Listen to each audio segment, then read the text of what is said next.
സംസ്ഥാനത്ത് അമിതഭാരം കയറ്റിക്കൊണ്ടുപോകുന്ന വാഹനങ്ങൾ കണ്ടെത്തുന്നതിനായി വിജിലൻസിന്റെ മിന്നൽ പരിശോധന. ഓപ്പറേഷൻ ഓവർലോഡ് എന്ന പേരിലാണ് പരിശോധന. വാഹനങ്ങളിൽ എക്സ്ട്രാ ബോഡി നിർമ്മിച്ചവരെ അമിതഭാരം കയറ്റുന്നുവെന്ന് വിജിലൻസിന് വിവരം ലഭിച്ചിരുന്നു. സംസ്ഥാന വ്യാപകമായി ടിപ്പറുകളിലും ട്രക്കുകളിലും പെർമിറ്റിന് വിരുദ്ധമായി അമിതഭാരം കയറ്റിക്കൊണ്ടു പോകുന്നുവെന്നാണ് വിജിലൻസിന് ലഭിച്ച വിവരം. മാത്രമല്ല, വാഹനങ്ങളിൽ എക്സ്ട്രാ ബോഡി നിർമ്മിച്ചുവരെ അമിതഭാരം കയറ്റുന്നുവെന്നും ക്വാറി ഉൽപ്പന്നങ്ങൾ കയറ്റുന്ന വാഹനങ്ങളിൽ GST, ജിയോളജി പാസുകളോ മറ്റു രേഖകളോ ഇല്ലെന്നും വിവരമുണ്ട്. ഇതിന്റെ അടിസ്ഥാനത്തിലാണ് വിജിലൻസ് ഓപ്പറേഷൻ ഓവർലോഡ് എന്ന പേരിൽ പരിശോധന നടത്തുന്നത്. വിജിലൻസ് ഡയറക്ടർ TK വിനോദ് കുമാറിന്റെ നിർദ്ദേശപ്രകാരമാണ് മിന്നൽ പരിശോധന.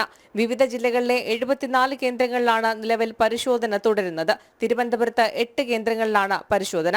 അനധികൃതമായി ലോഡ് കയറ്റുന്നതിന് ഉദ്യോഗസ്ഥരുടെ ഒത്താശയുണ്ടോ എന്നതും വിജിലൻസ് അന്വേഷിച്ചു വരികയാണ്. ജനം, തിരുവനന്തപുരം.